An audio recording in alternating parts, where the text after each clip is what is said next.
Bonjour à tous, là je suis en fin de première année de thèse et le sujet de ma thèse c'est la modélisation des événements climatiques extrêmes, en particulier les sécheresses et les excès d'eau sur les productions végétales en France à horizon 2050. Donc c'est une thèse en partenariat entre CCR, sous la direction d'Edith Montlon à la CCR, et Agrocampus Ouest, donc sous la direction de Jean Cordier.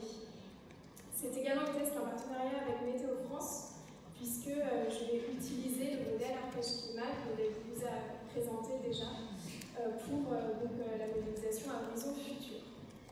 Et là, je vais vous présenter plus particulièrement les résultats que j'ai publiés dans un premier article. Donc vous avez le titre juste en dessous. Alors, voilà. Donc déjà, globalement, l'idée générale de la thèse, c'est dans un premier temps de créer un modèle climatique de rendement, c'est-à-dire pouvoir avoir l'impact du climat sur les rendements. Donc, comment on fait? L'idée, c'est tout d'abord de créer un indice climatique qui utilise uniquement des données météorologiques. Et ensuite, cet indice, il faut pouvoir le calibrer sur des données de rendement et de perte de rendement. Et ainsi, on a bien un lien direct entre le climat et les rendements. Donc, pour ce faire, j'ai utilisé les données de rendement de la base de données AGRES, qui sont des données à l'échelle départementale.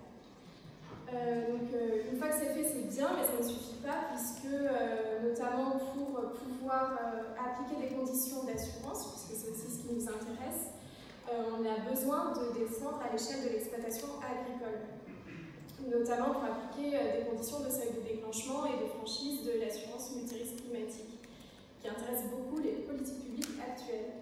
Donc pour ce faire, on utilise une autre base de données qui est aussi publique et qui est la base de données RICA.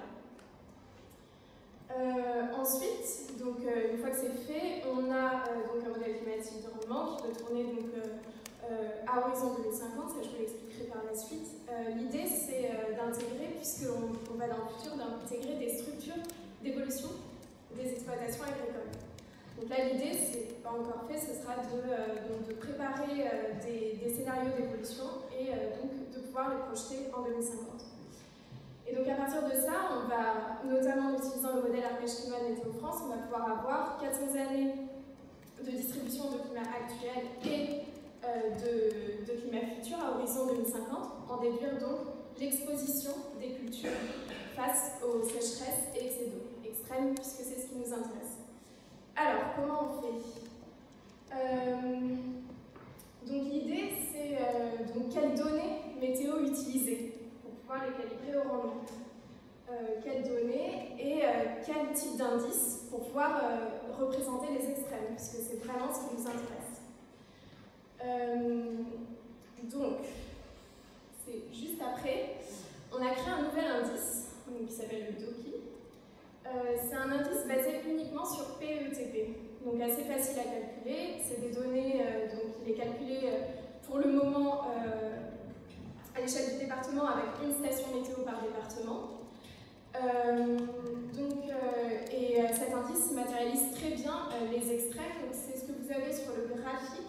Là, il est calculé à la décade, et donc on voit très bien les événements d'excès d'eau, notamment de 2016, mais également de 2001, et les sécheresses extrêmes de 2003 et 2011. Donc c'est un indice qui tout simplement pourra être calculé ensuite à l'année. On calcule le minimum, le maximum. On a d'un côté les sécheresses et de l'autre côté les excès d'eau. Alors,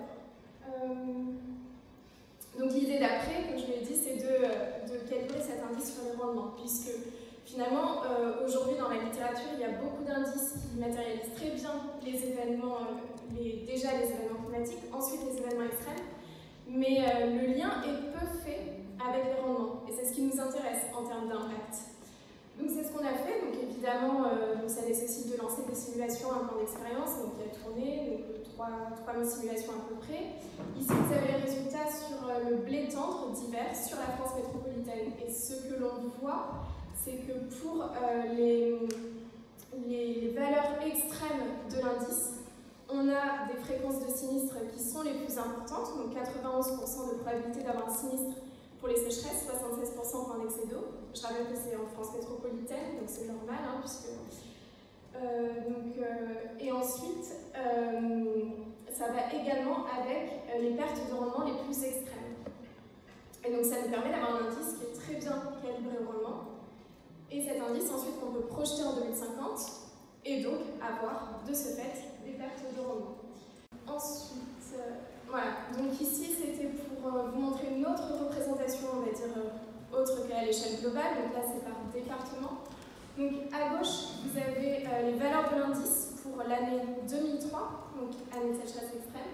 Et ensuite, vous avez les pertes de rendement donc pour les prairies et pour le blé tendre. Donc ce qu'on voit, c'est que les départements qui ont des valeurs extrêmes de l'indice sont aussi les départements qui ont des valeurs extrêmes de rendement. Ça, on a pu le faire donc, sur l'historique, bien sûr.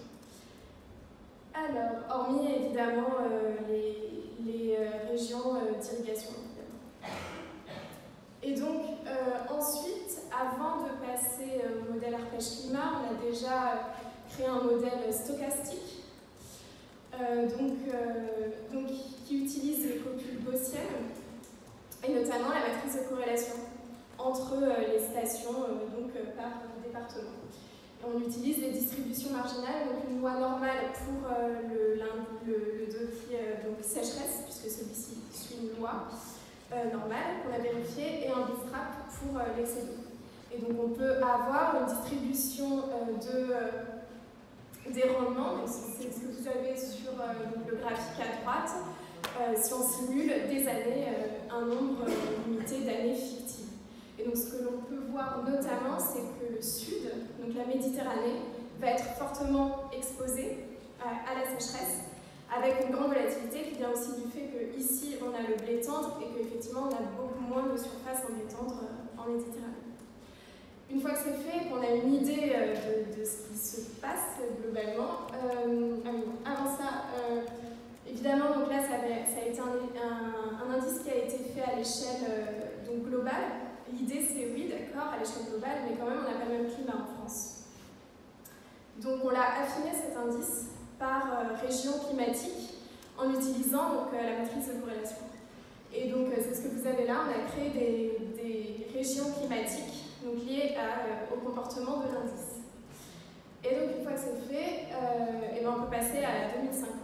Donc l'idée, c'est d'utiliser le modèle arpège-climat de Météo France, donc d'avoir les données de pluie et d'évapotranspiration à horizon 2050 sur une maille de 8 km sur toute la France.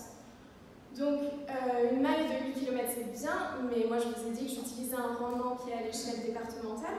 Donc l'idée, c'est à ce moment-là de changer d'échelle, d'utiliser le référentiel parcelle-graphique, qui lui permet d'avoir effectivement cette donnée-là. C'est-à-dire que par maille, on peut savoir quel type de culture on a. D'une manière générale, on a le blé tendre en détail, le colza en détail, certaines cultures, les prairies. Après, on n'a pas, évidemment, on a les vergers, on ne va pas avoir toute l'arboriculture, mais quand même, ça donne une précision. Et donc de caler, en fait, finalement, donc c'est avoir une distribution de l'indice, ces valeurs extrêmes, à horizon 2050, et de pouvoir ensuite calibrer sur des pertes de rendement. Ce qui fait concrètement qu'en 2050, on sera capable, donc ça c'est ce que je suis en train de produire, des cartes de France sur une maille très fine avec des pertes de rendement. Et donc l'idée derrière tout ça, vous imaginez bien, c'est d'anticiper un peu ce changement climatique qui arrive, notamment pour les agriculteurs, et probablement, puisque nous c'est un peu sur ce sur quoi on travaille, d'adapter nos politiques publiques futures. Voilà, donc j'ai bientôt terminé. Donc en conclusion, donc un nouvel indice qui finalement est très facile à calculer, qui est efficace pour représenter les événements extrêmes, mais également qui peut être qui est très lié aux pertes de rendement, ce qui nous intéresse.